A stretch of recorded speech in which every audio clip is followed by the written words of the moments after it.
Okay, I think everyone is here, so we can get started. Let me just check.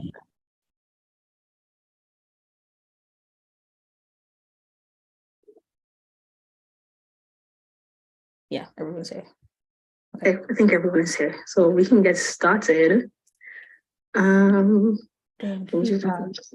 Oh, damn. Okay, can you hear me? Yeah. Oh, great. So welcome everyone. My name is Hanifa Griffith. So this is our Love Is panel. I'm going to start off with a little, let's see what I'm looking for, like ground rules, I guess, or things that we can abide by in this space. So I would like to say firstly, I came up with this idea for this topic. One, because I've realized love is not talked about, at least within my household. So I don't know if this is something that you all can also relate to as well. But love is not talked about. And if we do talk about love, it's like we're tiptoeing on eggshells. So my goal for this is to show people that one, we shouldn't be afraid to talk about love. And two, love can look like so many different things for so many different people. So that's kind of like what I'm aiming for. First thing I would like to say is use I statements when you're talking, because as you know, a lot of people might not resonate with what you're being said, but of course, if somebody does resonate, you can pitch in. Be respectful. Listen and acknowledge that this is a risk and / vulnerability. Because before, a little bit of what the panelists were talking about, we're coming into a space that is new and is very vulnerable. So kind of respecting that. And have patience for yourself and take care of yourself while we talk about this topic. Yeah, so I'll have the panelists introduce themselves one by one. So who would like to be first? I could go first. Okay. So we're just saying our name. Yeah, name, pronouns, maybe where you're from, something that interests you, anything that comes. Oh, sorry. Go ahead. My name is Essence. I already forgot everything else that you just said. You said something that, well, what you said before, something that interests us. Pronouns, something that interests you, and yeah. Okay, so my pronouns are she, her, and something that interests me. I like dogs.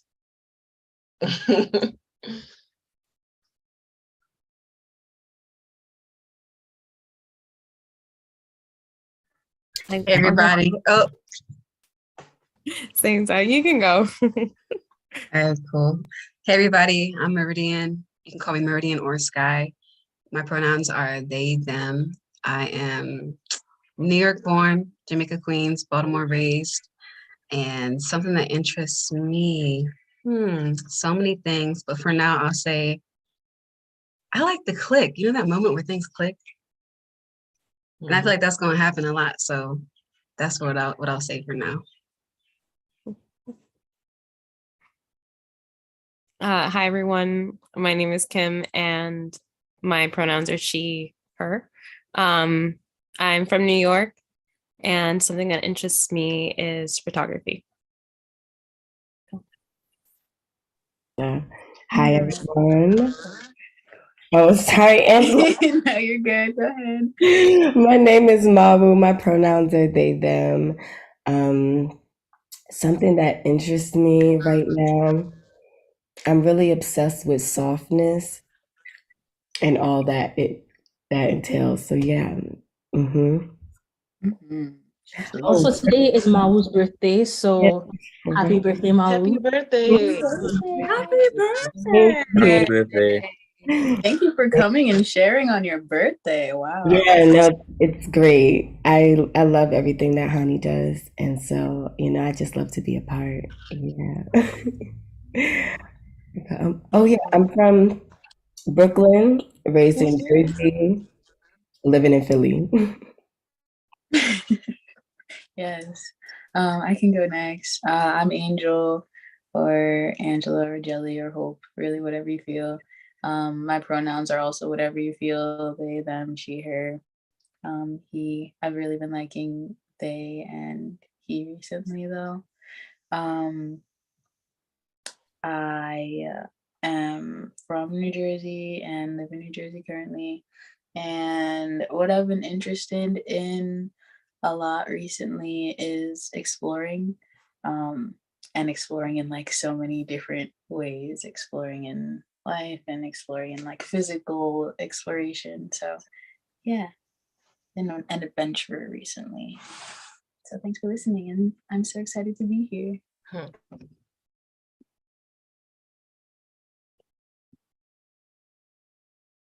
Okay, ease into this. You go Or ahead. you can go ahead. It's fine. Go ahead. Hi everyone. My name is Michael. My friends call me Forrest. What are the things? Yeah, pronouns. They, him, that kind of thing. Interests right now. I'm really digging bikes, like bike riding, that kind of thing. So that's what I'm into right now. That's what I have on my phone. What else? From Trinidad. So if you have an accent, that's what that is. We're excited to be here for sure. First time being on a panel like this, and excited to hear everything everyone has to say, the different perspectives and that kind of thing. Because that's one thing that is definitely interesting to me, is hearing different perspectives and getting to know different people and how they think and what they're into. So excited to be here. Okay, I'm gonna go now. My name's Tiana Benoit. I'm Haitian made, Brooklyn raised, living in DC. What else? Pronouns, she, her. Something that interests me, my women's company, but that would be a mouthful to explain, so I'm not gonna do that. But something else that interests me that's quick to explain right now is analyzing just how much fear and greed runs my life, and trying to figure out the aspects of my life that I don't necessarily focus too much on, where fear or greed might run my life. And that's kind of starting with going to work. So trying to change my mindset as to how fear and greed runs my life. But yeah, so that is currently what's going on with me. And I love this. Love you, Henny. So yeah.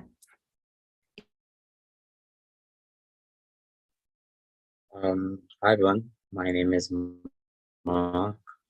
My pronouns are he, him, they, them. I'm from Trinidad as well. Yeah, pick up the Trinidad massive again. My interesting thing for now is gift giving.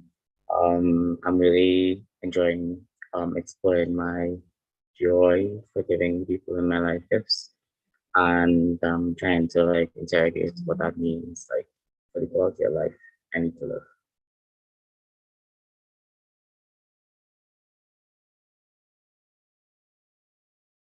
Big up all the tunes on this panel. Come on now. And another thing I wanted to say too, I was looking at like the selection of people who was like on this panel, and this is the perfect blend of like, you know how you say when you look back at the people that you meet, you're like, wow, I met them from this period of my life. These are all people that I've met within my life. My cousin, people who I went to school with, people who I met through other friends. So it just feels nice to like bring, I guess, worlds together and also thoughts together. So yeah, I'm liking this a lot. So I'm gonna jump. And thank you for sharing everything that you said. And I really like the interest that you'll have from photography, from the same thing as you, Tiana, with like, how does fear show up in our lives? How do we let fear govern the steps that we make? Because man, I was this close to not having this panel. Because once again, because of fear. I'm kind of like dissecting how the things that we do sometimes come from fear, but we have to push through that fear in order to do things that we like. So I got a book for you. I'll send you a book. I got you. Okay, thanks. So I'm gonna jump right into the questions. First question I have for you, and this is in your own words. And also, I should preface, when you think about love, you can think about love through family aspect, relationship, self, or romantic wise. So however these questions fit into that. So yes, first question. How would you define love in your own words? Not influenced by society, not influenced by parents. This is how you define love. This can be anybody can start. So yeah. How do you define love? I'll start if that's fine. So my definition is rooted in a verse and not due to religion or anything like that, but because I kind of tried and tested it across other definitions, against Webster's definition of love, against what other people say love is, and I constantly come back to it as my foundation. So it's 1 Corinthians 13, verse 4 through 8. And it says that love is patient and kind. Love is not jealous or boastful or proud or rude. It does not demand its own way. It is not irritable, and it keeps no record of being wronged. It does not rejoice about injustice, but rejoices whenever the truth wins out. Love never gives up, never loses faith, is always hopeful, and endures through every circumstance. And that's kind of where I've kind of aligned my life across love. And as Henny knows, that's kind of what I live my Instagram off of. It's when I'm talking about people starting to unhate themselves, because I feel like love and self-love has kind of become this fad cult in a way, where people aren't really doing the work, but it's like masks and bubble baths and all this other stuff, but love is messy. So using that definition, I kind of take that to apply to my life, the love that I give to others, the love that I give in my relationships. Is it patient? Is it kind? Is it not irritable? If it doesn't align with that, then it's not love for me. So I love that. I really do. And for me, love is a conversation. And whether it be open communication, whether it be more of a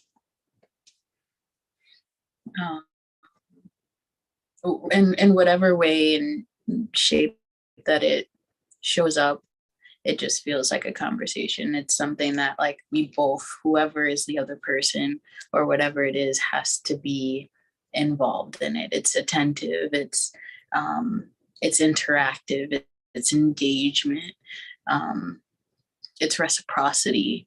And I truly just feel like without having that other person,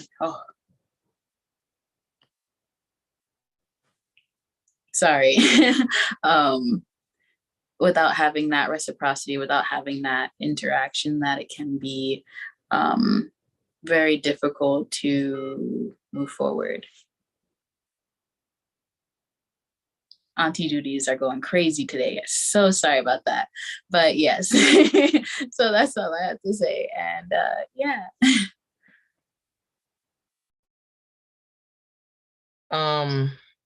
Kai's essence again.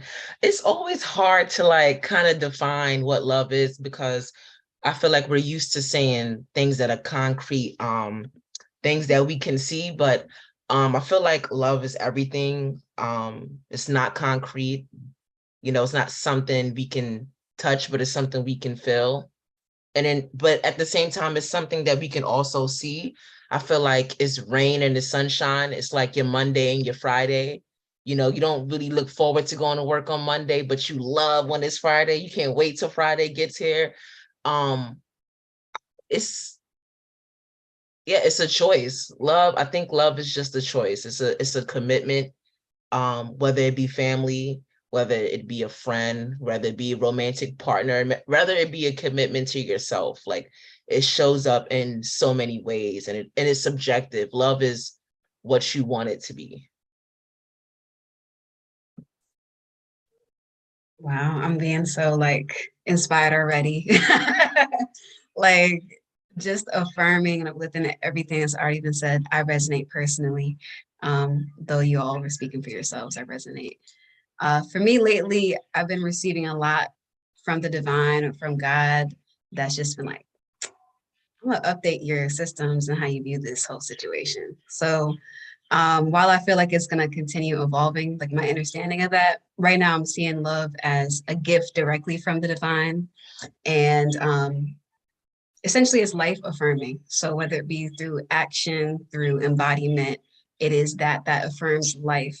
And so with that, I've been sitting with what I view source. Is it me and the person, or is it this essence beyond me that is now flowing through me and with another being or another space? So that's currently where I'm at as I'm defining love. It's even kind of changing how I view reciprocity and all these different things. I know we're gonna get juicier later, so I'll save some. But yeah, that's ultimately what I would say is love is a gift, a life affirming gift. I really felt that click that Meridian spoke about at the beginning when Essence spoke about love being special. I go like even further for me to say that like love is unique. Every single thing that I love in a very specific way. And I have a very specific dedication to that thing. And for me, that is also what love is. Love is dedication. It's like attention, um, paying attention enough to have that click with somebody or to have that click with something, to be in tune with them and have them be in tune with you. Because like, sorry, somebody said love is also a conversation. I think that was clear.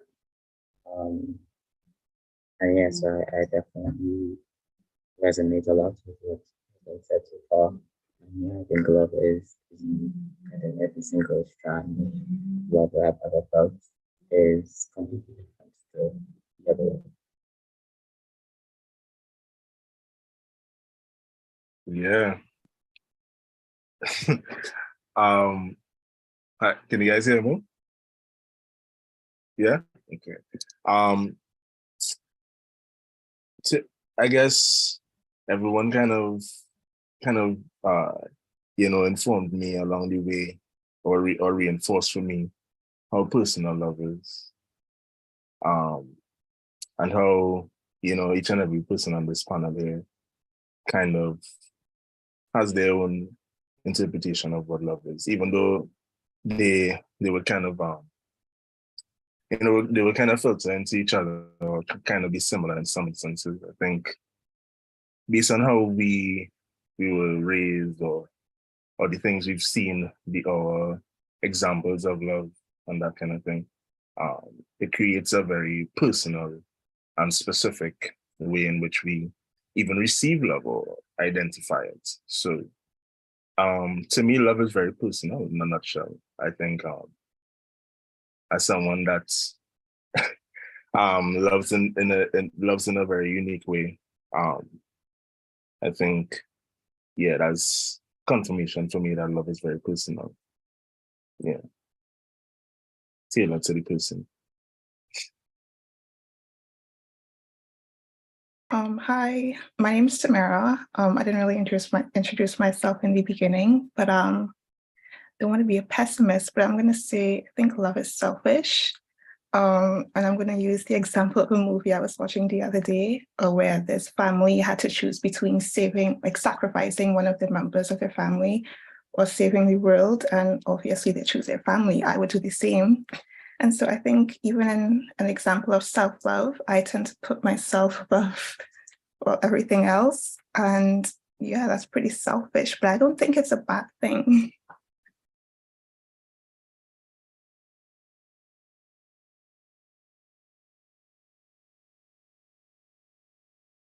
There's a lot of points that you guys have made that have really resonated. And Tamara, with your point of love being selfish, I feel like I've been trying to kind of like battle the desire for wanting love and knowing that it's okay to desire it, and just allowing myself to feel deserving of it too, and that it's not a bad thing, even though sometimes it can feel like, oh my God, like I want love, like I want it. But some points you guys made that I really liked was that love is something we can feel, that it's affirming life, and then it's a conversation. To me, love is a safe space. Love is like also a sort of energy or frequency you have with yourself or another person. Like you're both kind of creating this like frequency of love together, so that that love is there, and then you can open up and you can feel unguarded and you can feel safe. So yeah, for me, that's what love feels like.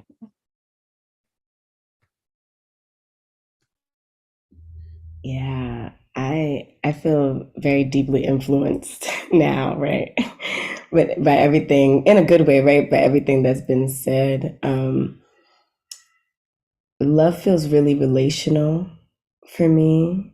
And just because I'm in the flux of being in and out of so many different kinds of relationships, the one with myself, the one with nature, the one with my mother, right, with different people. And so it feels really relational, but it also feels like movement. It feels like water. It feels like fire in my belly. It feels really tactile to me right now. I can feel it in a different way than I feel like I've ever felt it before. I'm a dancer, so I feel like my everything is framed around movement, but movement is all encompassing, right? And there's all these places that love feels like it goes, and that's why it feels like movement, right? It feels like there's literally something in the ether in rotation when love is at play. And so for me, it feels like intergalactic. It feels transformative. It feels like a black hole. It feels like a womb. These are just like images that come to my mind when I think about like love. But yeah. Thank y'all for sharing all those things. I feel so tingly. Wow, I felt everything you said. One of the main things that really stuck out for me was Kimberly. And I forgot who said it, but you said love is frequency, love is energy. And at one point of my life, way back, I was very like enthused about physics. And there's like Newton's law, energies can never neither created nor destroyed, but it moves on from one form to another. I thought about that immediately, and it makes me think like the love that we have for people, when that love or when that relationship is gone, love will always be present because it's the energy flowing. It's something that is unconditional. Yeah, and it will always live in that space between you and that other person. Yes, the relationship might change, but I feel like if you love that person, how everybody here is defining love, I feel like it will always stay that same way.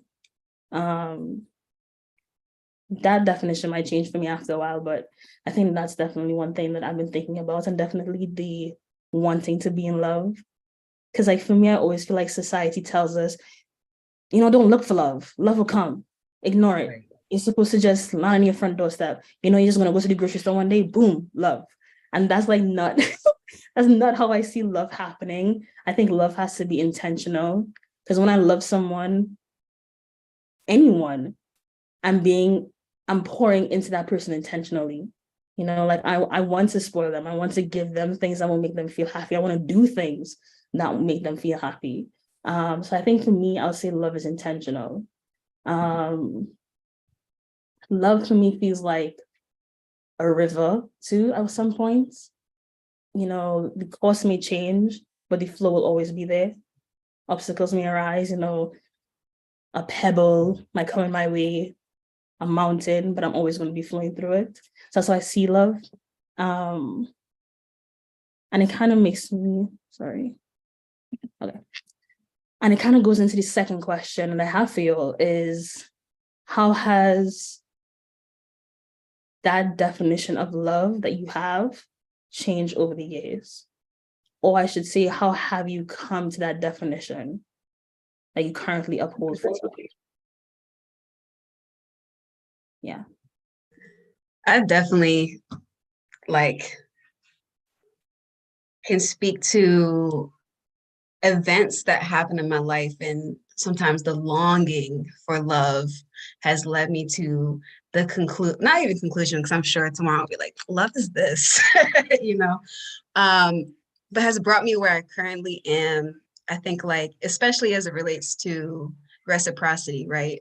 I think of how I'm a very giving person in a lot of ways, and I've been kind of investigating where that comes from. I'm like, okay, yeah, that's a good thing to give, but why are you giving? And is it what you do to think you deserve love?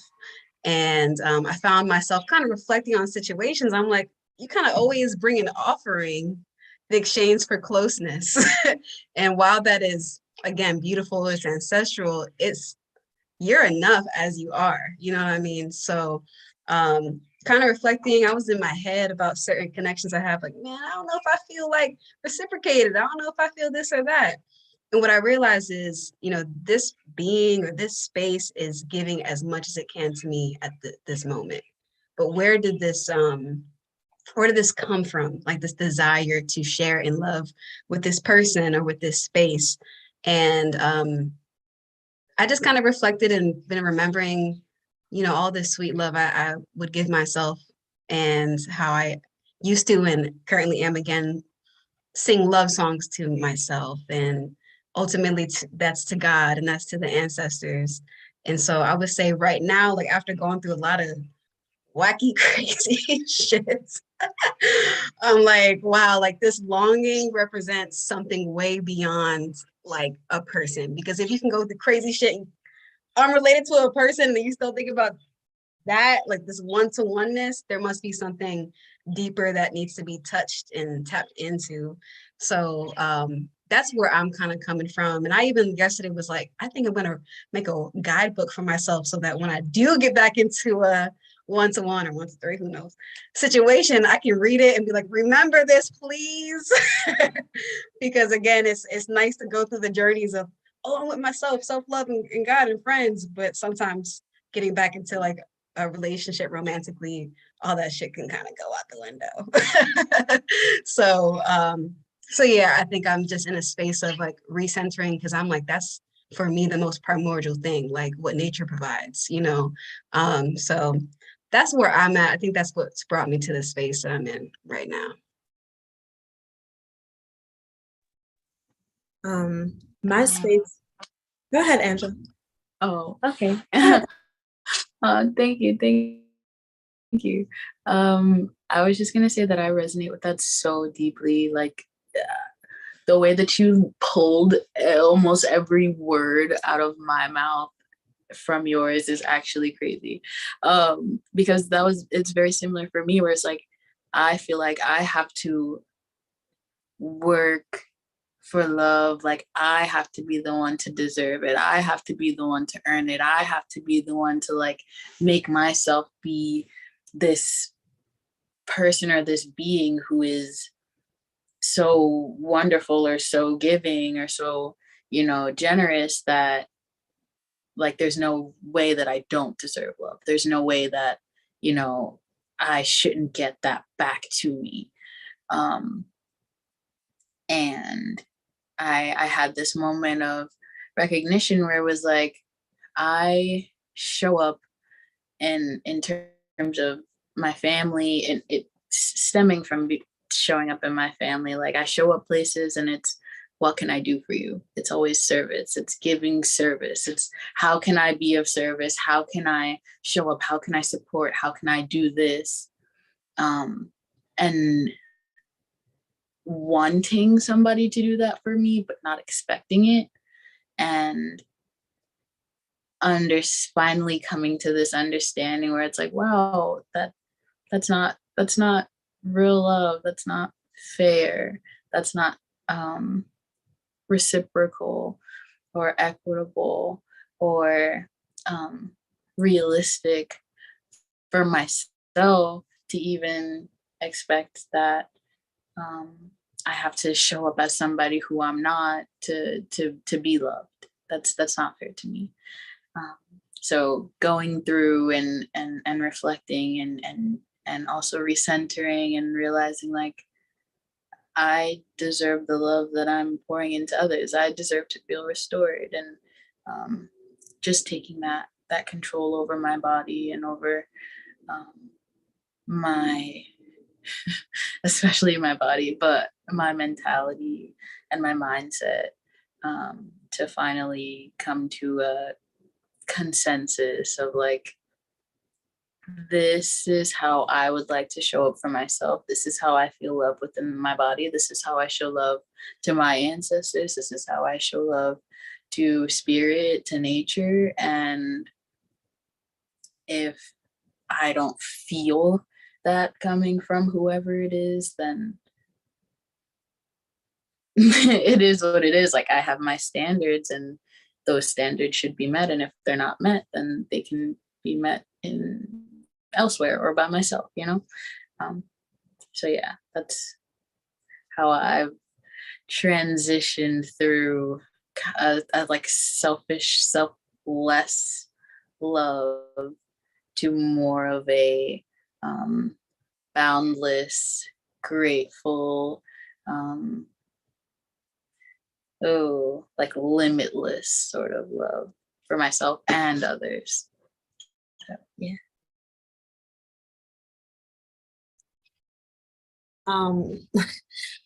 You guys said some things that really hit home for me.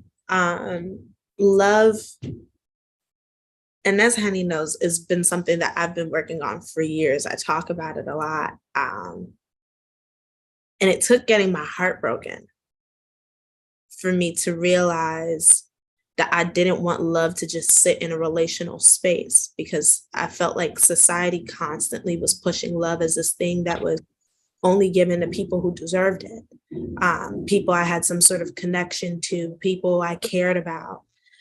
But I saw that I was giving love to people whom were just human. You being alive, to me, you just deserved love in of itself, and deserved to be in that space. And so I took some time to learn some things about myself. And that's when I came to an understanding for myself that love is lonely. It's not always in a relational space for me, because I've had to learn how to give myself a love that I couldn't expect from other people. I had to learn how to give myself a love that I had to stand firm in on my own at times, even while longing for others to give that reciprocity, or for me to be in any relationship that would give me that. And then I met my 3 girlfriends, my best friends, that I never thought in my life I would be taught that the partners that I thought was always going to be my significant other,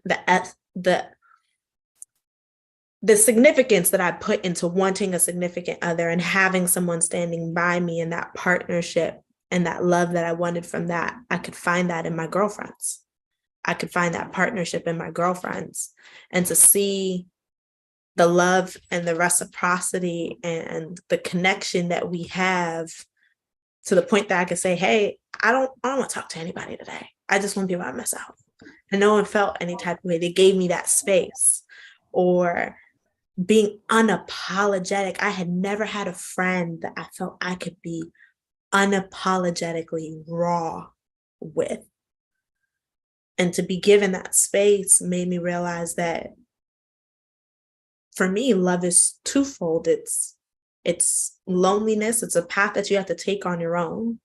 And it's also a path that you get to share with so many people. And it's not just in a space of, I care about you. It's love that I can give to the homeless person on the street. It's love that I can give to the person I just met 5 minutes ago. It's the love that I can give to you guys virtually. It's something that, like you guys said, is just continuously flowing and is all around you, only if you just reach out to it and want it to be there. And one of the biggest things that I had to overcome from the way that society talked to me about love was that love is not a measure of how much you like something, because that makes love so conditional. And I didn't want the love I gave myself or the love that I gave other people to be so conditional. And so I had to kind of rewrap my mind around that. And, Tiana, when I say I love pizza, no, I actually like it a lot. I don't love it. Literally changing my mind frame and down to the little smallest detail of how that worked, just so that I could change it. Because even when I looked on social media, a like was measured in a heart, not a thumbs up. It was that subconscious thing that was kind of thrown out there that I every day was trying to overcome. And lastly, getting to my definition was realizing that love is a marathon. It's not a sprint. It's something that you work on every day. And like Essence said, a commitment. It's a choice. When I wake up in the morning and I look at myself and I look at the people outside, am I choosing to love you? Because if I choose to love you, then the love I give you can't change. So that's how I kind of got there.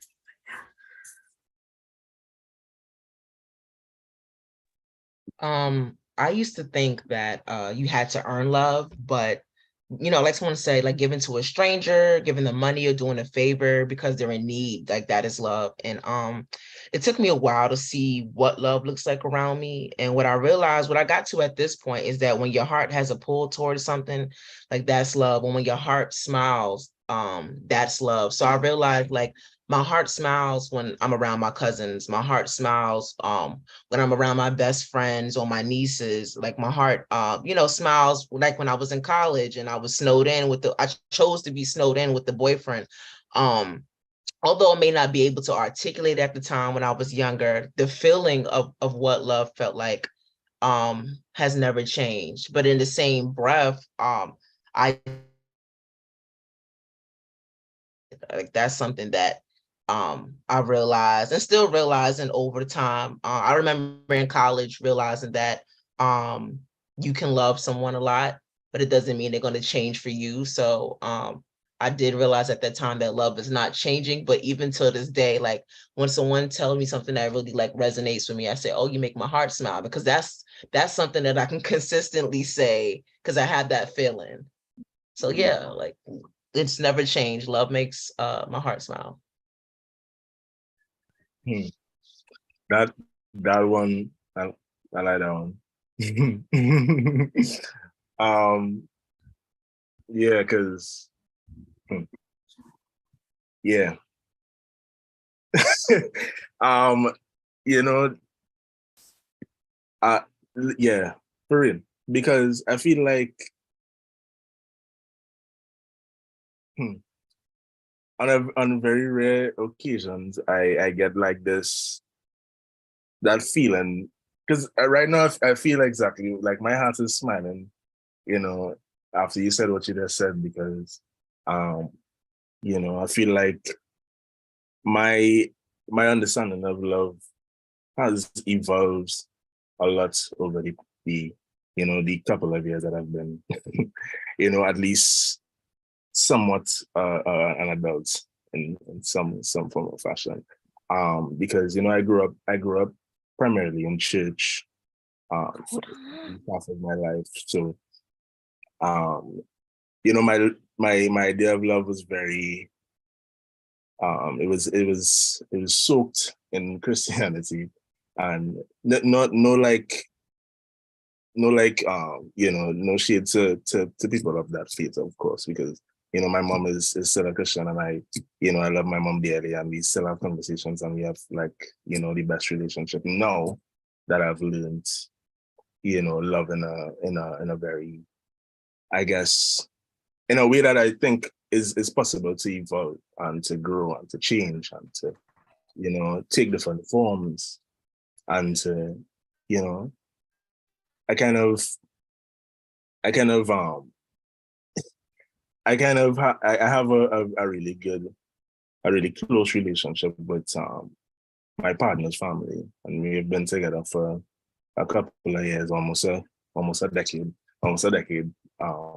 We've been together, and so my love for her family has grown over the years, and just seeing um, how love spreads and how it is, it's really, it flows for real, you know, um, because I feel like I've had like I've had like a lot of weird examples, not weird, but like I've had a lot of different examples that I feel like are not the most positive examples of love.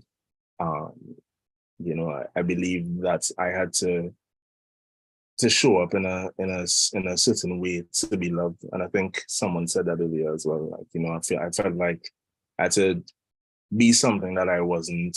I had to, almost, almost, almost have like this the deceptive way about the way that um, the way that I showed up and expressed myself, or and I always struggled with understanding why I wasn't receiving love in the way that I wanted to receive love. And I got that answer when I realized that, I wasn't showing it. I wasn't showing love the way I wanted to receive it. So I felt like it was kind of I kind of shortchanged myself, you know what I mean? And when I realized that, um, you know, I could show up as my most honest self and be me like 1,000%. And I felt like for some reason that was easier because I felt like probably because I love myself more and I understood myself more. I felt I had a deeper understanding of what love is to me and how I showed that to other people. It was easier for me to receive love and to see love and to identify it in different forms. Because you know for a very long time, it was it wasn't showed to me in the best way. So that made it very difficult. But from the moment I realized that I could show up as myself and be myself and still accept love and still receive love and still be, showed love, I felt like, yeah, this is what it is. This is what love is supposed to be like.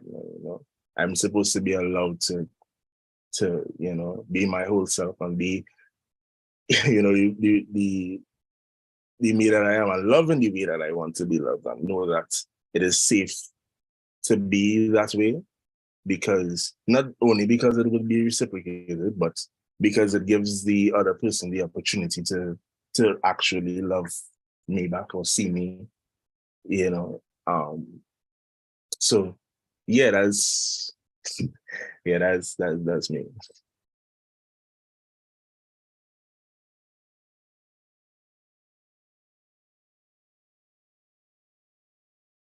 Feel free to like somebody feel free to jump in there. I don't know who else wants to add to that. Okay, Kimberly, yes. Well, I will say, like, hearing you guys all say this, it makes me a little teary-eyed, like emotional, just because like I'm just like, wow, like love really is a beautiful thing. And I love seeing how you guys are changing or growing to see what that is for you. Someone mentioned like the split difference between love on your own and then love with other people.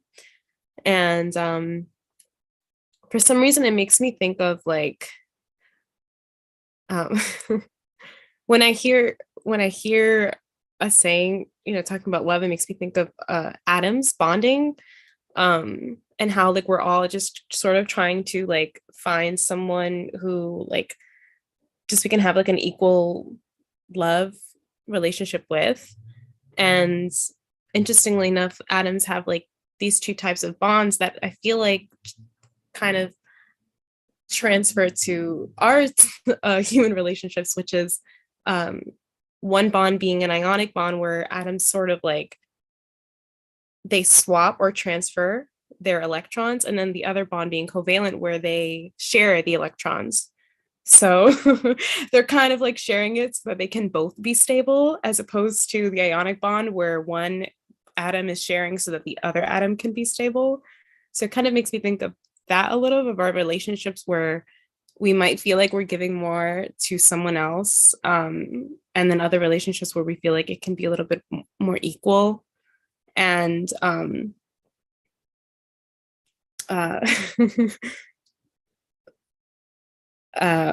sorry, this is my train of thought now. But like how both of those can exist, because I have a parent relationship where I love and I feel like it's not always reciprocated equally, and I can accept that that's just the relationship I'm going to have, because it's like, well, I love you enough to accept that, like, unfortunately I'm going to be doing more of the work or more of the loving for you, and I'm okay with that. And I guess also over the years realizing how much like connection is not about only me, but it's about me and another person, and sort of kind of like sharing that space where I can appreciate them for who they are and show up for them. And they could maybe do the same for me. And yeah, basically just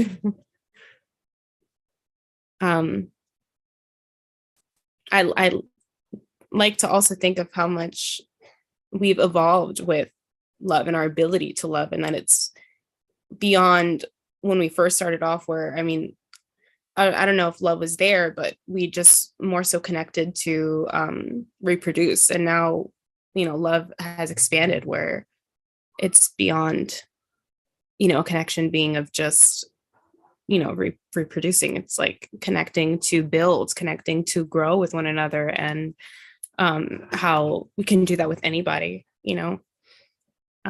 so yeah.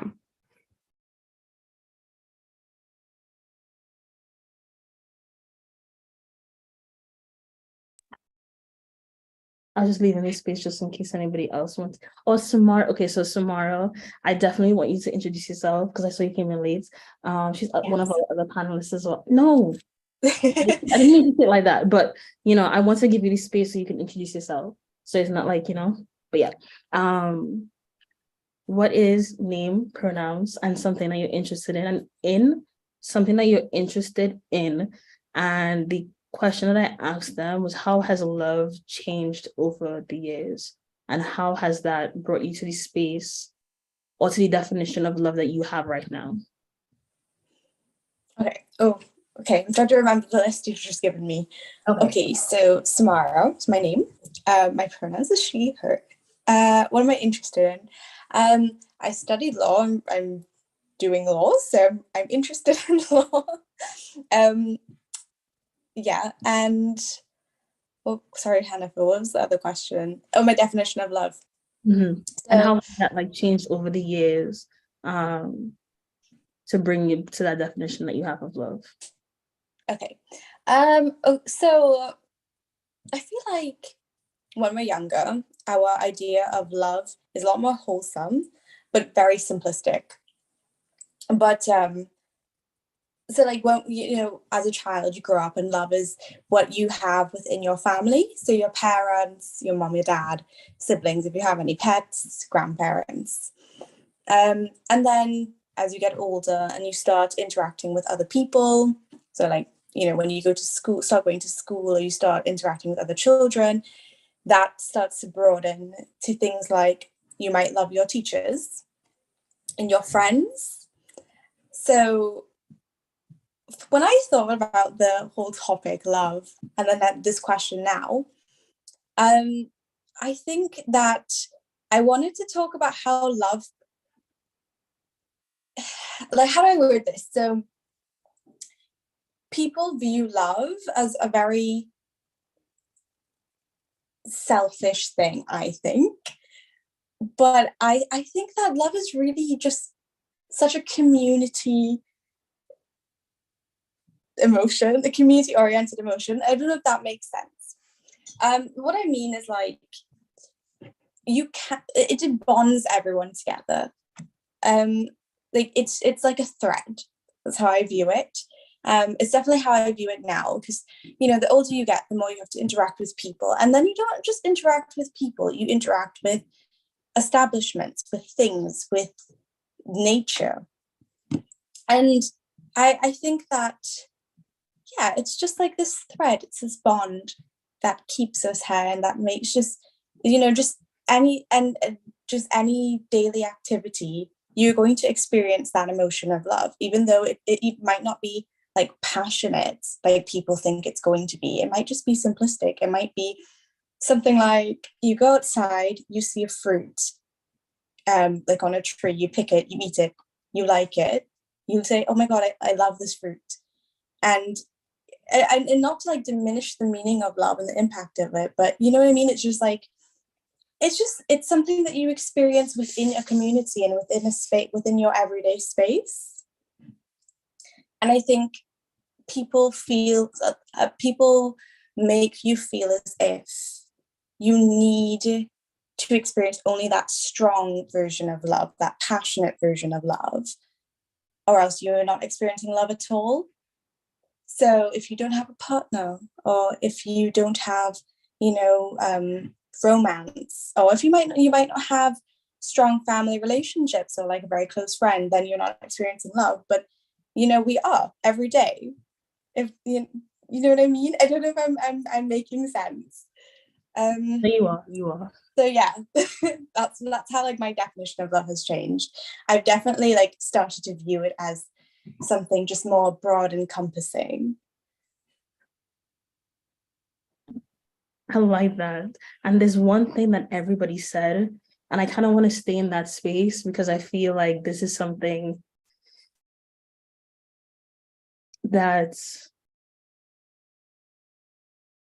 I would say, it's a plague. It's something that plagues us all, is that idea that we have to work for love, and that love has to be like a transactional thing, you know, like you have to do this, so I'm going to love you. And I think it also feeds into what Tiana said, where love should be unconditional. But it's also like, how do you get rid of that need to work to get love? You know, because I know a lot of people said inside of here that how do I want to phrase this?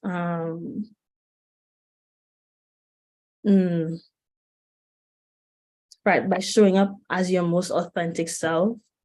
Because Forrest, you said this, and I really resonated with this a lot. When you show up as your most authentic self, you give people the permission to love you for you. But then, let's say society is telling you, oh no, you have to be this way and work to get love from other people. I don't know where I'm going with this, but I hope it goes somewhere, because I can feel it. But it's like, how do you remove yourself from that idea that you have to work from love? Like, what are some of the things that you all have done to like remove yourself from like, I have to work for love? You know, because I don't know who said it, but you said that love is around us and all you have to do is just grab it, you know? Yeah. So like, I said a question there and I saw Meridian, you had something to say. So please take it away before I ramble anymore. You know, I think what was, and this relates to the last question in this one, like a wake up call for me is like, you're going to meet somebody or people who don't need shit from you. And you have to realize, oh, how do I show this person love? Because the service oriented situation you've been working with is not going to work in that space. And I was in a relationship like that where I'm like, I'm used to being like, oh, I have the solution for you. Da, da, da.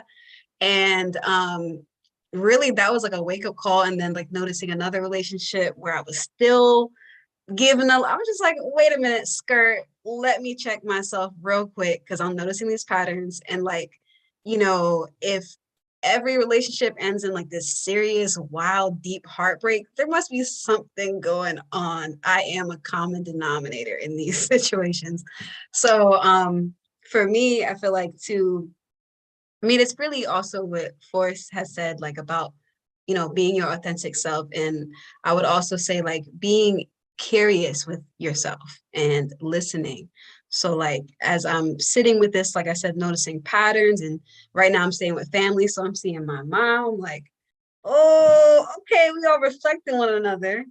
And it's really allowed me to be in a space of inquiry, to kind of figure out, okay, there's a poem I wrote, and a line says, what seeds were planted to create this bouquet? So if the bouquet is people pleasing and this and that, what was planted within me that allowed that to grow, and what can I newly plant in this fertile soil of heartbreak or of opportunity, or, you know, what have you. So that's like a point on all the points, but I think specifically, to answer your current question, being in the space of openness. Like, how do you speak to a child? You say, well, I would say, what's going on? You know, can you tell me more about what you're feeling? And I think that's something that I try to also do towards myself. You know, we have that inner critic. What about that inner lover who's willing to hear yourself out? You know what I mean? So I think a lot of ones have touched on that, like getting to know yourself and sitting in the seat of your own beingness to kind of, you know, work with you. You know what I mean? I think I'm going to say something very controversial, and I'm probably going to see some faces. But one of the ways, because Hannah said, how do you get out of this space of working for love? One of the biggest things I did, and I'm a little scared to say it, but one of the biggest things I did was threw away the love languages. Now, that was one of my questions. Just so we know that one of my questions is not controversial at all. Speak on it.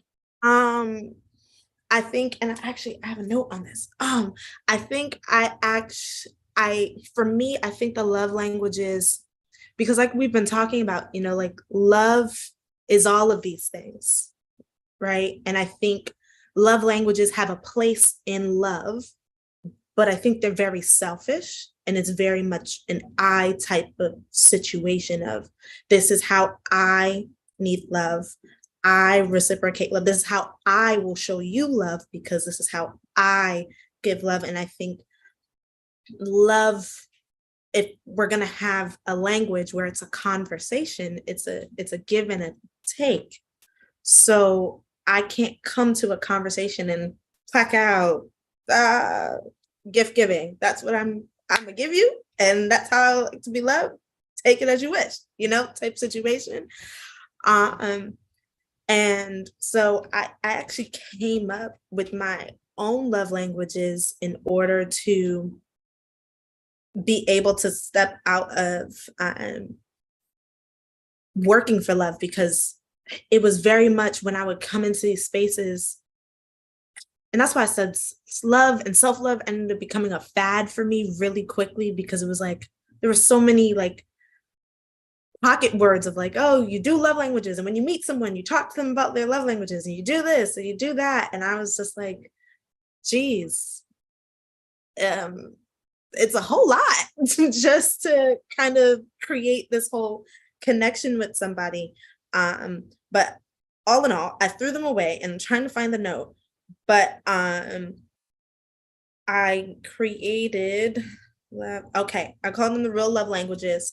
And it's, the attributes are sacrifice, suffer, serve, selfless, and shelter. So if I can be a shelter and love for you, if I can be selfless and love for you, if I can serve in love for you, if I can suffer in love for you, if I can sacrifice in love for you, then that's me loving you. And if you can do that for me, then we love each other. And it was less work. It was more of a give and take for me. And when I got in one relationship, talking to this again, Hannah, of like not working for something, he crashed every idea I had ever thought of when it came to dating. The whole texting and not talking and taking time and whatever. And one of the biggest things he told me was, come to me as you are. And if I can't handle that, then I can't handle that. But that doesn't mean you change who you are. So if you want to text me 3 times, text me 3 times. If you want to call me in the middle of the day and tell me you want to see me, call me in the middle of the day and tell me you want to see me, because I promise you, I'm probably waiting for that same thing. So what Forrest was saying, and I feel like a lot of us were saying, of like, when you show up as you are, you kind of give somebody else the freedom to do the same thing. Because more than half of the time, we're so scared. We're scared because society's constantly told us, like, no, don't do this. No, don't do that. But the second you're in a relationship where, oh, shoot, I could tell you I need my space and you're not offended. I always wanted to do that. Like, and then you get excited and it just ends up being a space where it feels good. And to just talk about this space, I don't know about y'all, but I've just been feeling at peace talking and being in this space right now. And the love that's kind of just spreading through here is kind of something else I can take into another relationship and another panel of. I was able to sit here and be vulnerable with no issues with random people. Like, I will rock with y'all for the rest of my life type situation, because it's just what it is. But like, yeah, before I ramble on, go ahead, Hannah, go back to what I was. No, that is perfect. I love that you said that, because there's this poet / author / motivational speaker. His name is Humble. I think he's Palestinian. I'm not too sure. Born and raised in Canada. Love him. One of the conversations that he had, man, don't know where it was, but it was an interview, and he was basically saying that exact same thing. And before I even saw that video, I was having some qualms with love languages, because to me, it's like, how could you take such an innate feeling and boil it down to 5 things that somebody should give to receive, and to give again to receive? It's like, that's very impractical. And what he said in his interview was that at the end of the day, the core of love languages just comes from me wanting to be seen and me wanting to be heard, and I think that to me, I should say, is what I want at the end of the day. I want someone to see me for me. And as you said, what that guy said, you come as you are, and if I can't handle it, I can't handle that. But then you think to yourself, if I show you all that I am, and I want to be with you, and you show me that you can't hold it, then that's when need comes in sometimes, to forfeit authenticity, to forfeit vulnerability, to forfeit all these things that make us us. And then I just love how, like, these words that y'all are giving me, I love it. And like, it boils down to like where my heart is smiling, because if my heart can't smile with you, essence, if my heart can't smile with you, then why am I even sharing in that space? And it's like, and this is another thing too, when people say that because you know somebody for years, that is an estimate or a measure of the love that you should give to them. When truth be told, I've met someone the day of, I'm like, I love you. And sometimes it's like, love is just that feeling that you have. And it's like, why are we scared to say in that moment how we feel? I mean, I'm not saying go up to everyone and be like, I love you. But it's like honoring that love does not have to have a timeline. And because I know somebody for 5 years, I should love them. When it's like, if I'm feeling this energy towards you as soon as I meet you, it's like, that's love. Love is present. Yes. I have something to say. Yes. So I realized that I had to stop caring what people thought and or what people said, because love is different for everyone, and everyone they express love differently. And then Tiana, I hope I pronounced your name right. It's funny that you brought up love languages, because like I'm gonna say for the past few months, I've been struggling with love languages, because at first I thought it was a good idea. Then I'm like, oh, like there's so many things that I love, that I like, that don't necessarily fit. And then I've come to realize that the love language was just, I feel like it had an indirect motive, which was to just get people to pay attention to their partners. Because it did have an absolute definition. Everything had to be 100%. And I'm like, oh, I like this, but I don't like this all the time. And then I kept taking quizzes, and it just kept changing as I got older. So I'm like, okay, like I haven't fully got to the point where it's like I'm going to do away with it, but I kind of feel like this was like an epiphany moment. Like, oh, I finally heard it from someone else, because I hadn't spoke about it up until literally right now. And I'm like, okay, so it's not just me who thinks that this might just be too absolute. But yeah, just realizing that that is different for everyone, and that, you know, it shows up differently. And then it's funny, I was asking myself as I was listening to Hanifa, like, does love have to be that exclusive? Does it have to be that absolute? Do I have to, back to earning, does I have to know this person for a million years to love them? Like, I have met people, I'm like, oh, I do love this person. Like, oh, this person is great. Like, even like coworkers, haven't known them for long, and I'm like, I love them. Like, they make me want to come to work. Like, normally, you know, people don't want to come to work on Monday, and I'm in my Uber happy as hell, because I'm just like, I get to see these faces. So yeah, I finally, like, it feels really good that you said that out loud, because now I'm like, I feel like maybe I'll struggle a little less with the love language thing, and realize like it can show up differently for me. I'm here for you, sis. Thank you. Yeah. And I also, just to piggyback off of that, sorry, I'm driving. I have to go pick up my nephew from basketball practice.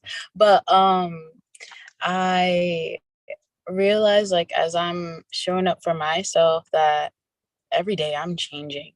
Every day.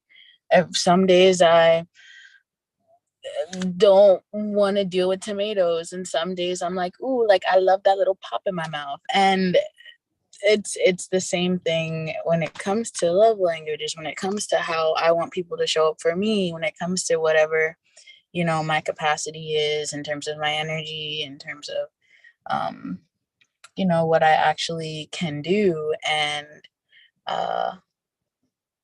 you know, love languages has seemed kind of limiting. And I'm so glad that you said that, Tiana. Oh my goodness. It's we're so much more complex. We are literally ever changing. You can do what you want. Like, I've had this sensation and this need and craving to please other people and adapt to whatever other people want me to be and want me to do, and in that, like, servicing that I was speaking about in the beginning. How can I be of service, and how can I show up? And it's like, well, I'm showing up this way today. This is what I have the capacity for. This is what I am and who I am today. And we should all have the freedom to do that. So yeah. That's me. Yes. Wow. So this is going to tie into what you said just now, in terms of love being ever, I don't know if you said love being, oh no, yourself being ever changing, and like how we ensure that, because as we know, I think things are always changing. You know, who I am today may not be the person who I am tomorrow, who I may be 2 weeks from now, who I may be a year from now. There's still going to be things to the core that may be the same, but my presentation of that thing might look different. And like, how do we allow the change in selves that we hold on to throughout, you know, our lifetime? How do we allow those changing of selves to still receive the love from those around us? And I guess love from ourselves? Hopefully that question makes sense. I can repeat it in a different way, I hope. Okay, does it make sense? Okay. I like it. Okay. I'm sorry. I don't understand why I'm always doing the first thing. I'm sorry. But I think it really goes back to the fact that everyone, and I don't know, Henny, if you saw the Motivational Monday I did like 2 weeks ago. And the first question I asked is like, is the love that you want to give yourself, or the love you want to give yourself and the love you want to give others, do you see it as conditional or unconditional?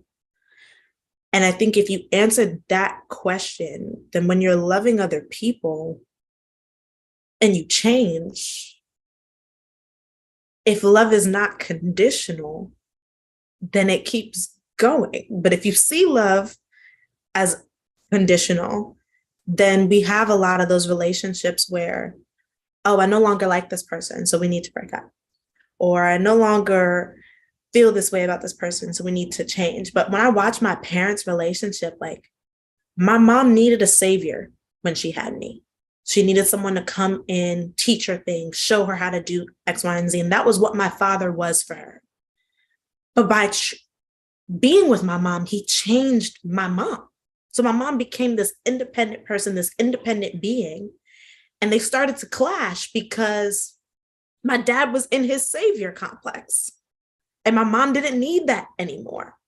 So they had to learn each other over again and choose to love the new person that was sitting in front of them. And by my mom becoming this independent being, my dad got to be more soft and more feminine and sit in that and be able to express himself more and didn't have to have this macho complex anymore because he had that space now to relax.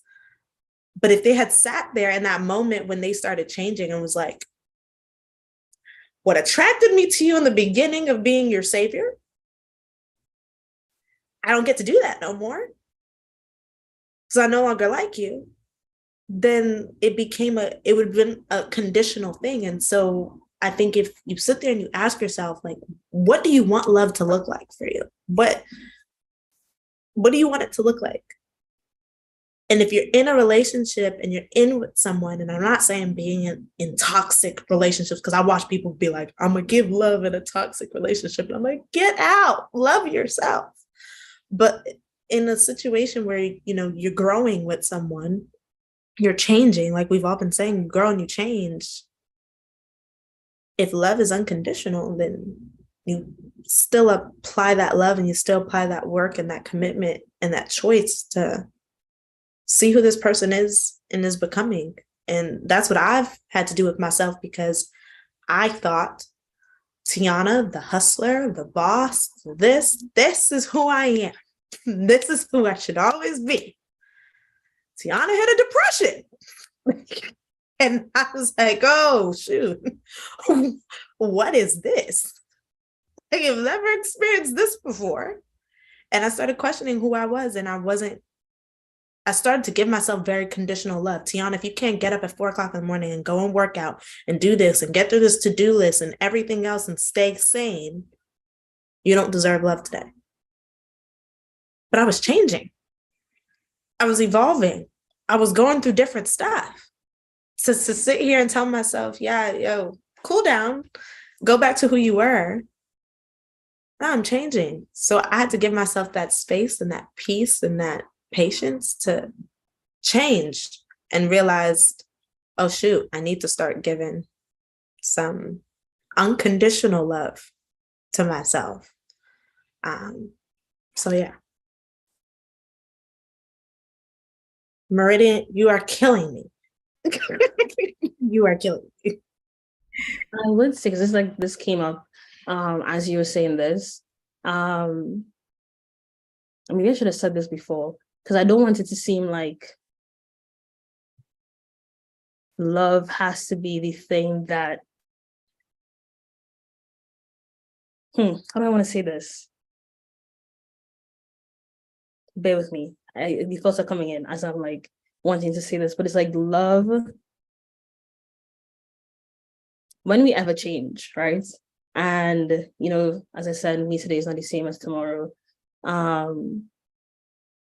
With that whole thing, it's okay to understand that love can also end, and not wanting to like shy away, or like say, not wanting to feel like something has failed when that has, like, that relationship has ended, you know, because I don't want love to be the thing that keeps me into something after I've gone through like that whole understanding that we are ever changing, you know? Like, I don't want it to be like, I don't know why I brought this up, but I just wanted to hold that space just in case. I don't want everybody to feel like that definition has to be, you know, but it's like love does not have to be the thing that holds us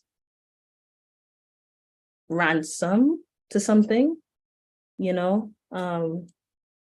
Yeah. Because I think too, that is the thing that has made me feel like I have to keep talking to like parents, is like that love holding me hostage to that. But it's like, I can love you from here and you be across there, and being okay with that separation. And if you need something, you can come to me. But yeah, first I see you want to talk, so go take it. No, like I really like what you're saying there, because you know, I said at the start that I guess I express love differently um based on the relationship. Um and even in, you know, my evolution of my understanding of love, you know, I would kind of was you know, shown some things, or, you know, so enlightened to the reality that, you know, sometimes not you don't, not saying that you don't love your family, but understanding that sometimes that relationship, um you know, the love has to be like, you can't really show you know, the same kind of love to certain people, because, you know, some people, and it's not even a love language thing, it's just that some people don't they probably haven't you know, gotten to that point of their evolution of love where they understand that, you know, I can really honestly and truly love you from a distance, you know, and me not really, me wanting that space is a display of my love. You know, it's me saying, hey, um I think when we are in this space, when I am in a space where I don't feel like I don't feel like you know, I don't feel like being around the energy that you give to me, um me choosing to separate myself is a display of my love. I'm saying to you, hey, I love you. You know, I love you enough to know that we should not be around each other right now, or shouldn't be around each other as often. We should be, we really should, you know, the less time we spend around each other is the more we appreciate the time that we spend. You know, I mean, I feel like that for me is like I said, beyond love language, is really just, I guess, understanding that different relationships and different, you know, different love. I guess I don't even know how to. We need to coin a word, but term for it. But, you know, the different ways in which people love sometimes it makes it difficult for, you know, relationships to as you to grow, or to you know, yeah, it sometimes really loving from a distance it's perfect, and that really resonated with me, especially with that what you said about that love holding you hostage, you know, not allowing your, you know, because we can't help it, especially with family, we really can't help that we love our family members in the way that we do, um, you know, so just, I guess it's a emotional intelligence type of situation where you have to practice like a, you know, probably we probably shouldn't probably should now. Spend a lot of time together because it probably past stuff is brought up that we haven't resolved, or it's difficult to even resolve that with you because when you bring up that conversation, you know what I mean? It's like emotional intelligence, I think, yeah, I didn't even know why I even went off into that topic. But what you said really like it hit me, and I was like, hey. Yeah. Mom, I saw too that you wanted to say something. Marcus, look at what Mark said in the chat. English is a language, other languages have multiple words for different types of love. Yeah, but yeah, Mark. That's Yeah, that just came to me when you were talking about the fact that love, like we have to find a new word for the different types of love we experience. But I think Hannah was saying something to Mau. Oh yeah. um there's a lot I'm like I'm a person that needs to sometimes just let things resonate. A lot has been said, so just give me a second. But just back to what we were saying about changing ourselves in love, or going with the changes and the transformation that might happen when you're in relationship with people, right? When you're constantly growing. And I think for me, I feel like I'm in the process where I'm not yet on the other side of whatever I'm experiencing. So because of that, it feels like there's just big movement, and there's a great deal of surrender that has, like, I've just had to do because a lot of things are just not in my control. But in the surrender, I feel like a really sweet spot that feels different than anything I've ever experienced, because I feel like for the first time I'm in relationships where I have love in so many different ways. Like, I've never experienced the range with so many different kinds of people. And I don't know, I feel like it's making me feel porous. And it makes me feel like maybe love is, that feeling of like being replenished. And either you're doing that replenishing or you're getting that replenishing from a multitude of things. I also don't think you can get all the love you need from any one person, right? And that there's this thing that happens where we get with someone and we make that person our universe. And we try to, and there's a lot of destruction in that, because I think in what I'm transitioning through, I've really lost so much of myself, but in a beautiful way, because now, when there's rubble, there's room to rebuild. And so in the rebuilding and in the regrounding of what my foundation on love is, I just keep thinking, well, this is just really relational and in a way that is constantly changing. So I'm not always going to have the answer. I'm not always even going to understand the impact of my emotions on me in the moment, but to be soft, because love can get turbulent, or what's the word? Because love can be so complicated, really, right? That it's not always like super clean cut. I'm just learning to be a little bit softer and leaning in out of sort of what we were saying about love languages, like not feeling bound to any particular thing, because I also feel like what love looks like for me, whether that is romantic, platonic, the relationship I have with myself, it's constantly changing because I'm evolving rapidly all the time, always, and all the things I do. So I just, in everything I'm hearing, I just want to say thank you. Because it feels so good to be affirmed in the ways I feel like I'm being affirmed, and also to find other possibilities and ways through other people's very real lived experiences. So that feels really good. So like I hear everyone, I see everyone, I feel y'all. So thank you. Mm-hmm.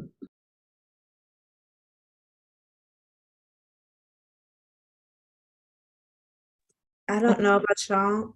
I'm sorry, honey, just real quick. But like hearing people talk about like parents and their experiences with their parents and love in their homes and or the lack thereof.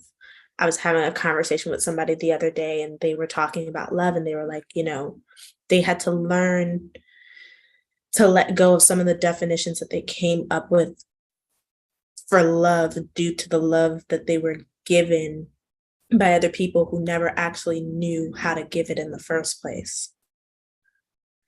And that hit me, because it was like, there are aspects of love that I sit with that I'm like, oh, love should be like this, or I didn't get love at home because I did X, Y, and Z. Like, I had to have a rough conversation with my mom about, I learned a lot of good relational habits through my friendships with my girlfriends rather than what I learned at home. And that was a rough conversation to have. It was like, because I saw the way that you didn't give me the space to do this or do that or feel what I felt or vocalize how I was feeling, found that in other people. And by finding that in other people, I was able to create that expectation. And so I don't know about you guys, but it's just crazy to realize that, like, we have some definitions of love that's really rooted in the lack thereof that was given to us in the first place. So yeah. Can I just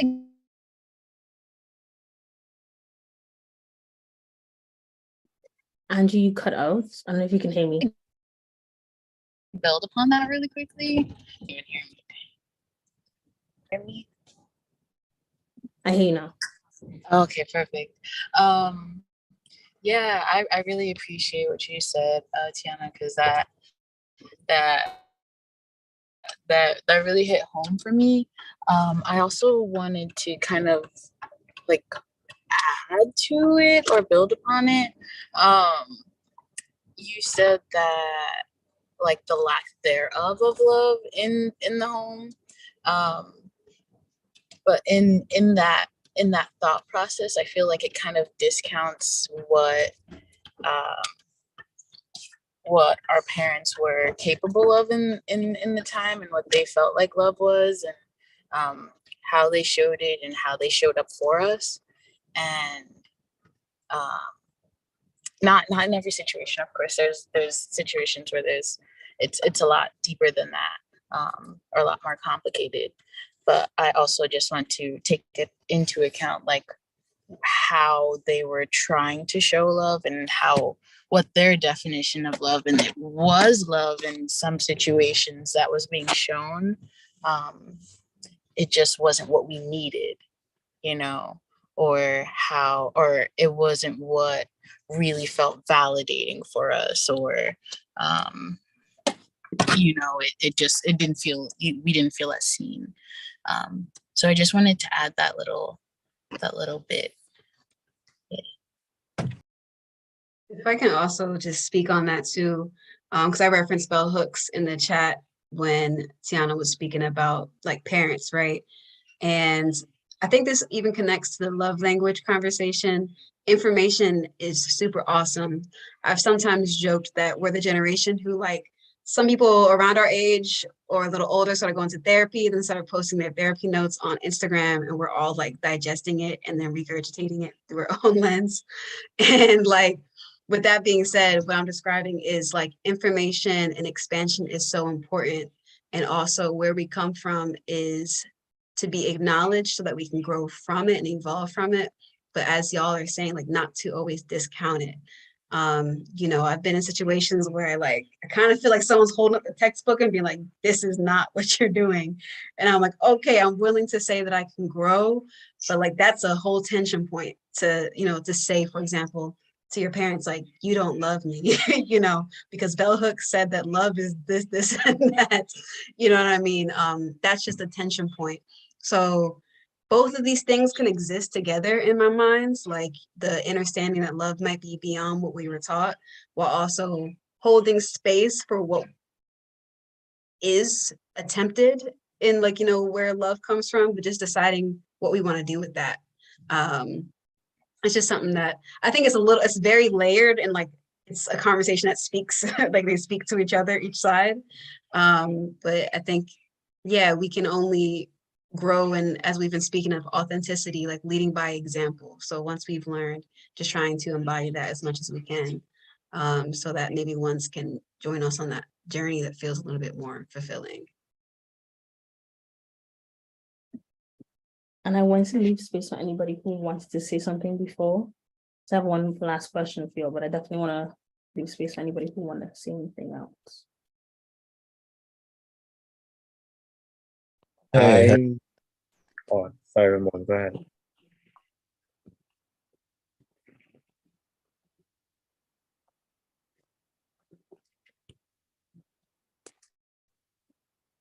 You got it, You Ramon. you want to go? Oh, all right, I'll go. Hold on one sec. Let me.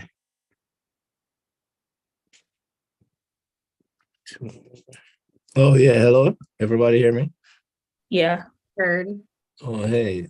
Hey everyone. So I'm going. What I'm responding to is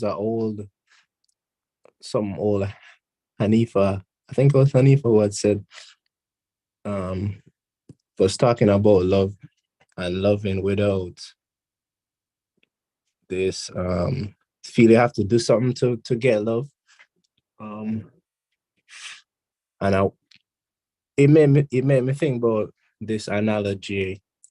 I'm gonna make an analogy of how people would say my hair, and they'd say, "You're growing your hair," and like that's kind of like a joke. I'd say like the hair is growing. I'm not really growing the hair. The hair is always growing.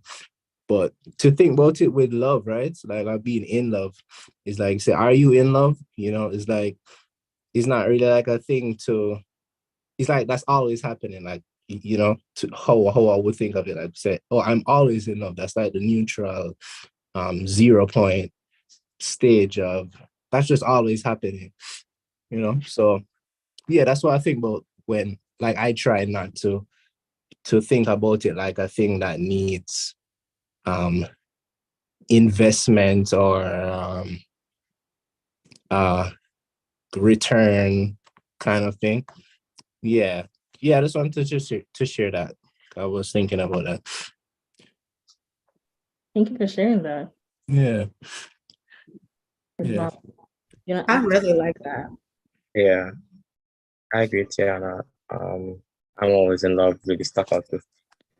I love I wanted to just, I don't know, give my perspective on the last third of the conversation with like parental love, holding space for them, understanding their own experiences, as well as, holding space for the feelings that we've had. And I think I want to go back to the conversation about different words for the loves we feel, because I'm open to this just being a thing that I haven't healed from yet, but I feel like I'm not in a place to say that what my parents gave me was love. I can say that they were like trying to, and I could move forward with them in community, all the things that we have in common, shared experiences, shared like attachment to each other, shared love for other people that are both in our lives. But I can't, right now in good conscience, till I'm telling the truth, and I'm like, yeah, my parents, like, gave me love. They tried, and they gave me shelter, food, clothes, morals, a work ethic at certain points. They gave me all these things, but I can't say that they gave me this thing called love as we've like described it so far, because there are things that I can't say to them, parts of myself I can't share, um, parts of things that were withheld that I needed growing up. And that doesn't take away from all the things, good things that they gave. But I just wanted to vocalize that in case anybody else felt the same way, because I guess what I'm trying to say that I'm not really in a place to say that to, I guess, forgive my parents, or to give them the grace of that. Yeah, they did try to love me as best as they could, you know. Yeah, I'm not sure if anybody else could empathize or really vibe with that, but That's real. I appreciate that, Mark. That's Yeah, real. I needed that 100%. I was in the chat, but I'm gonna say to you, I definitely needed you to say that because just the other day I was telling my mom, you don't know how to love me. And as you're saying that, it was like she can only show me the love that she got from her parents. Damn, everybody froze.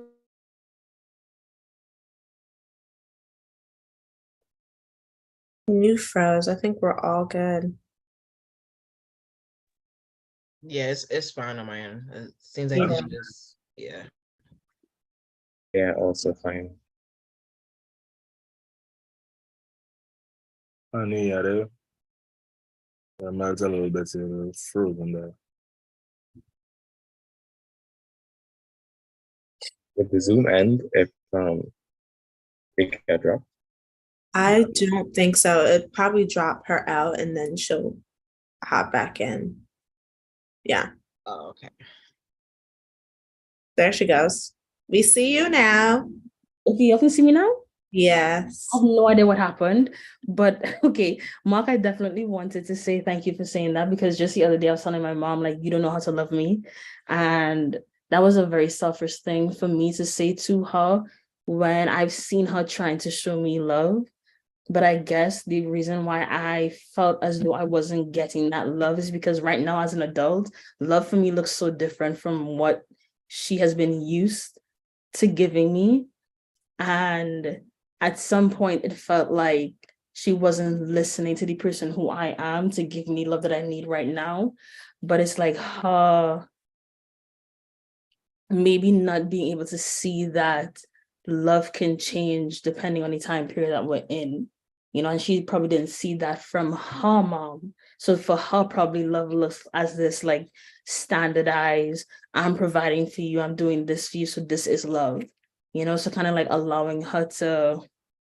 allowing myself to see that that is where she's coming from. I don't want to say necessarily change that view for her, but to show her how I want to be loved. Because sometimes that's what we have to do with people. I'm not saying like to force them to love you, and I think it goes to what Forrest said is like, once you see me moving and acting authentic to myself, it can kind of give you an indication of how I want to be loved.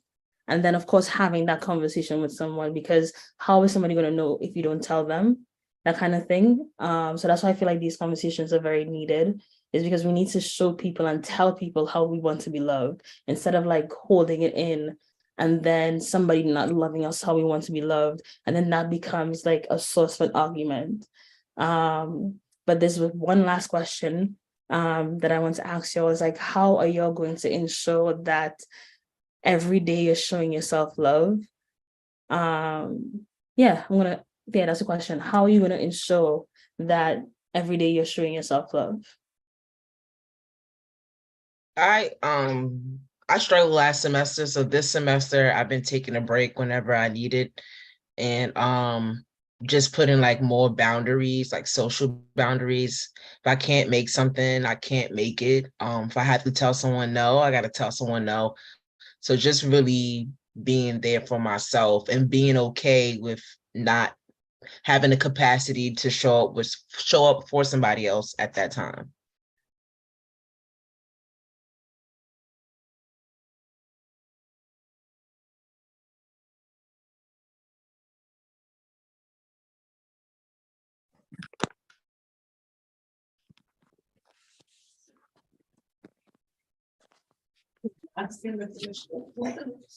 Okay, Tiana said having conversations about That was about something else because you were talking about that from before, and it kind of just hit me that like the language is a conversation. So that should be the love language, is having conversations with someone about love. But that's not what your question was. Your question was about how I'm going to show myself love.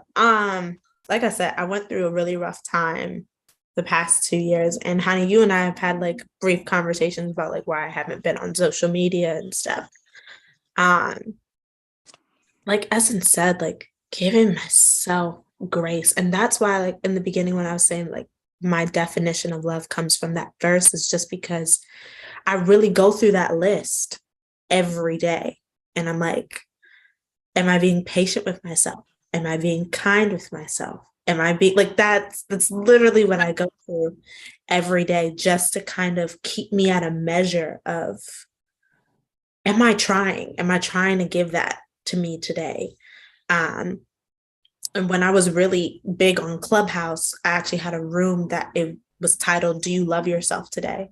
And the amount of people who would come in and authentically say like, no, I don't. And here's why. And so kind of to what you were saying, Hanfa, too, of how I work, how I plan on consistently working, is giving that space to acknowledge when I don't love myself, and giving the space to trying, and also on my good days, so having those conversations with myself of, okay, I don't love myself today. Why is that? What am I feeling today? Why is that? And not necessarily coming from a place of solution.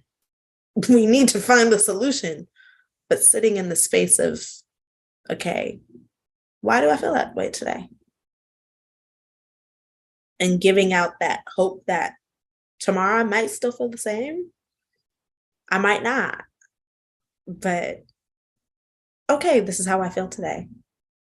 And what can I do to make myself feel not only okay about feeling like this today? Because I love, Gabby, she's always online saying it's okay to feel okay. And I resonate with that heavily. So to love myself is to give myself that space to not be okay and not try to fix it so quickly.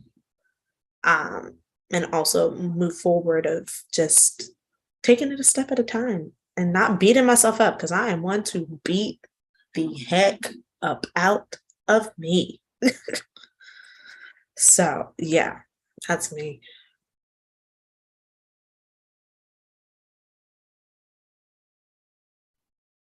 I really resonate with that, and you saying having conversations with yourself.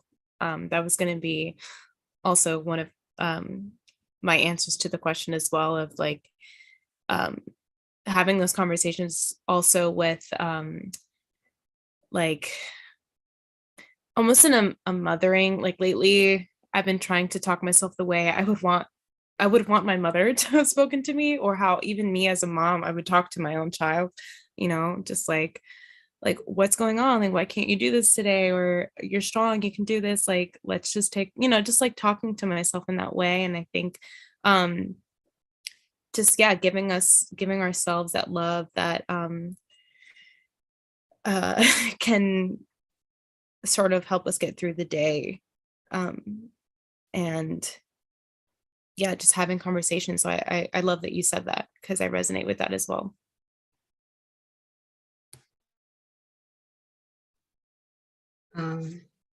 As far as ensuring it, I think returning to things and tools that have already been provided, either by myself or like that I've identified. Often like reading and writing in my journal, I think is the for myself the key, because there'll be times when I rise and like I'll even take 10 deep breaths, or like look at my ancestors and be like, hey, what's up, y'all? But the retention of certain things doesn't really last. And I'm realizing it's because I'm supposed to write. That's one of my things, and even like coming up to this panel, like when I open my journal, the first thing I see is me saying, I want to spend time with you. Tell me about your day. Share what's on your mind, heart, and body. I'm here for you. Notice. Are your frustrations with others really your frustrations with yourself? And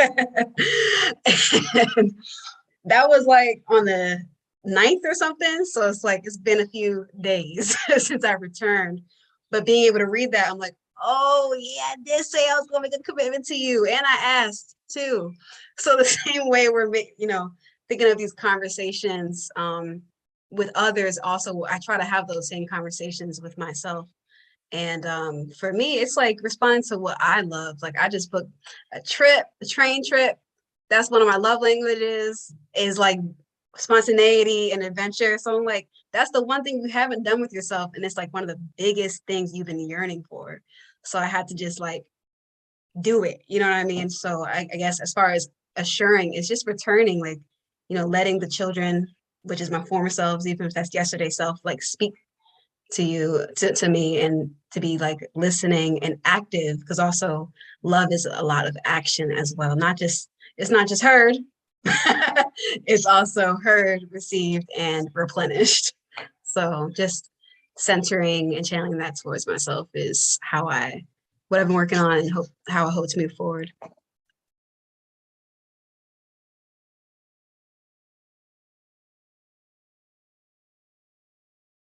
Yeah, speak to myself a lot. Talking to myself, reassuring myself, kind of treating my relationship with myself like it is really a relationship, like on days that I feel like demotivated, as you said, it's like asking myself, like, what's going on, and actually wanting to get a response. And I mean, really, if you were to witness it live, it might look a little like cuckoo, but it really helps to kind of it helps to just keep me assured that I am, that I'm tending to myself. And if I tend to myself, it's easier for me to tend to the ones that I love, or to other people, and to strangers, and be more kind, because I'm actually aware of why I'm not 100% today. I don't really, it wouldn't be misplaced, you know what I mean? So yeah, just conversations with yourself, like real back and forth, waiting for that response too, and like digging deep within myself to like really find the answer, and being honest with myself, saying that, like, this is why, this is why for real. And sometimes like, sometimes I could be a little disappointed in myself, but that in itself is real, um yeah. So yeah, that's me. Yeah, talking to yourself is really helpful. My issue is that sometimes I lose, like, with the conversation internally. I don't successfully find paths to self-love. So what has been really helpful to me recently is reaching out, and the metaphor that came to my mind was like bumper cars. Like, for me to really shake up myself, essentially, I need to be in contact with someone. It doesn't have to be a friend even. It doesn't have to be like a person. But when I go outside, it's like I pull myself that much um further outside of like the hole that I'm spiraling down into when I'm not feeling self-love. So I don't know how to express it. So I really look to my friends, to the people in my life who can show me either by what they're doing that I don't gel with, or by what they tell me about myself that I think is really insightful, or just by what they're going through with their life. And I'm like, okay, I can take something from this. So yeah, I think reaching out has really helped you in order to find a path to self-love.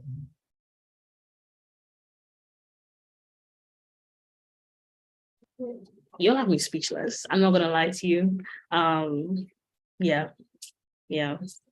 Especially when you said making sure to have conversations with yourself, and truthful conversations, because you can have a conversation about anything, and you can tell yourself any type of answer to those questions that you're asking yourself, but that's just going to do a dishonest to you and to the people around you if you're not really grounding yourself in that honesty, because then it can look like betrayal at some point, because you're telling yourself this one thing when you know the truth and you're trying to run from the truth. And as I'm saying this, I'm really speaking to myself, I'm not gonna lie. So yeah, definitely being truthful with yourself when you're asking those questions. I don't know if Samara, you want to answer, because I want, everybody to be seen. So, and if you wanted to add to, actually, I don't think you heard the question, so I can repeat it. Like, how do you show yourself? How are you going to make sure that you're going to show yourself love every day?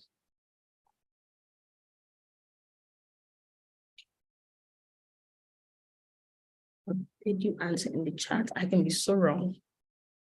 Yes, you did. Hannah, are you talking to me? Huh? Yeah. Oh, sorry.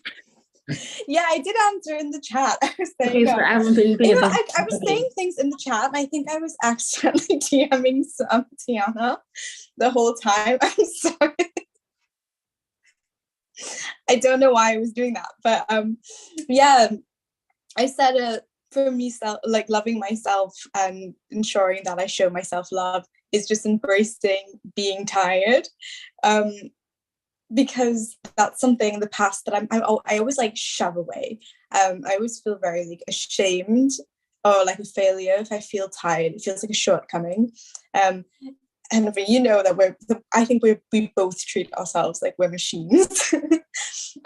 So this year and last year as well, like the past 2 years, in a few months, I've been trying to just embrace tiredness. And when I feel like I need to rest, when I feel like I want to clear my schedule, I don't want to do any more work, I just want my brain to turn off for a bit, I don't view it like as a shortcoming anymore, or I try not to. I still have my days where I feel tired and I get mad at myself and I'm like, why are you being unproductive, why are you being lazy?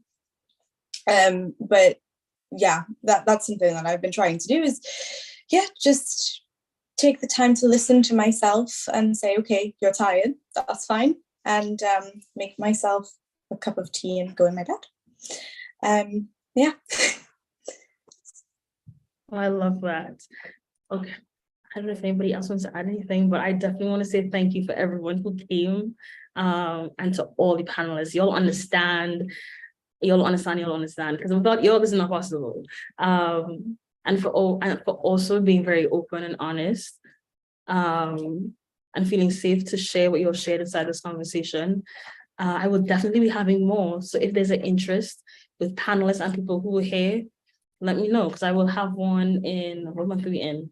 March, either late April or May. So yeah, definitely keep you posted on that. Yeah, thank you. And I hope you'll have a great rest of your day, because I will. Thanks, Anisha. This was a really cool topic and discussion. So thank you for allowing me to be a part of it. Of course. Thank you, panelists, for sharing everything that y'all shared. Like, I resonated a lot with a lot of the stories and experiences, and it was just like refreshing to hear some affirmations from people I haven't met, but like here we are in the same space, and I'm like, oh, thank you. Both literally and figuratively, because we are in the same space.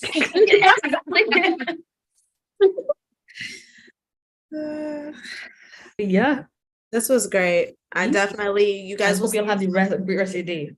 Deeply appreciate seeing yourselves quoted on my Instagram. Oh yes, please stay connected. Just stay connected. Yeah. Good. Thank you. Thanks, y'all. Appreciate y'all. Bye, guys. Take care. Woo.